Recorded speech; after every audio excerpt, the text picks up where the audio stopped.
babies are sleeping. Husband's playing Diablo 4. And they hear that flute. That beautiful flute. It's the sound of God. The music of God. And they say they leave the lamps burning. You run into the forest to follow that flute. They leave their lives behind. Not because some discipline, not because of some extra effort, but because the sound itself, so magnetic, so powerful, so transcendent, that all you can do is run to it. Before you can run to the flute, you have to hear it first. And there's Bhakti Yoga, or any great spiritual tradition. You know, the argument in the Brothers Karamazov, and weirdly, I flipped through this damn book just to find this little parable that shows up in all 16 trillion pages of the damn book. It's super long. Come on, Dostoevsky. You could have edited. Oh, greatest Russian writer of all time, in my opinion. You could have edited it out or something. But you know, a lot of the chapters in there are essentially essays, discourses on Christianity. And I've read Dostoevsky was what's known as an existential Christian, like Kierkegaard, but I don't fucking know. I wouldn't know an existential Christian if it bit me in the ass. He talks about this problem when it comes to God from the Christian perspective, which is,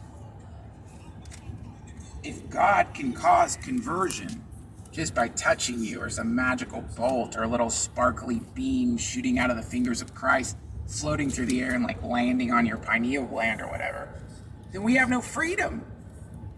You're just like a glass of water that God dropped some food coloring into. Nothing special there.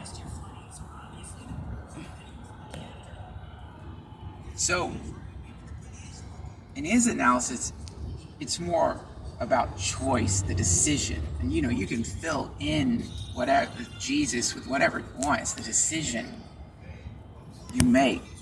You start listening. And then when you hear it, to go towards it. But the good news is, if you can hear it, you'll probably go towards it. It's the way my dog acts when I shake a bag of food. I mean, that is maybe the most non-romantic, mundane, potentially blasphemous way to describe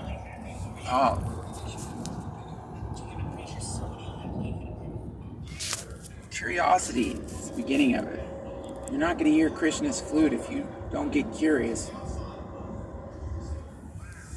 You're not going to dig deep into why these scrotums are showing up in our national park hot springs until you get curious.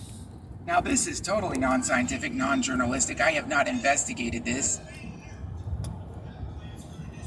I will not name the neighbor who talked to me about this.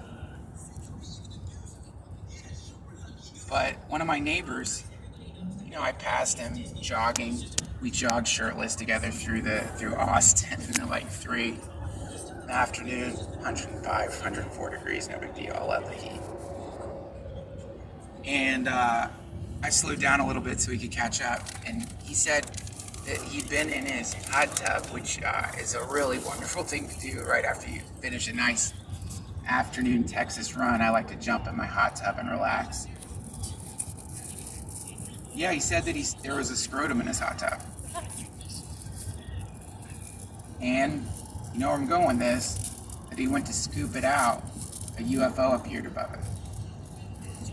We must not be afraid to look into these occurrences. We must not be afraid of the disappointment and the embarrassment that might come when, as it turns out, all of this can be completely explained with logic and being rational. You know, at that moment I'm looking at him, I realize, you know, he's got gray hair. It's fit. And so I said to him, hey, I know this seems crazy. I will show you my scrotum, which is completely normal, non-treated, if you will show me your scrotum. And this is Texas. People are cool here. They're not freaked out like in so many other places. So right there, he pulls the spandex down,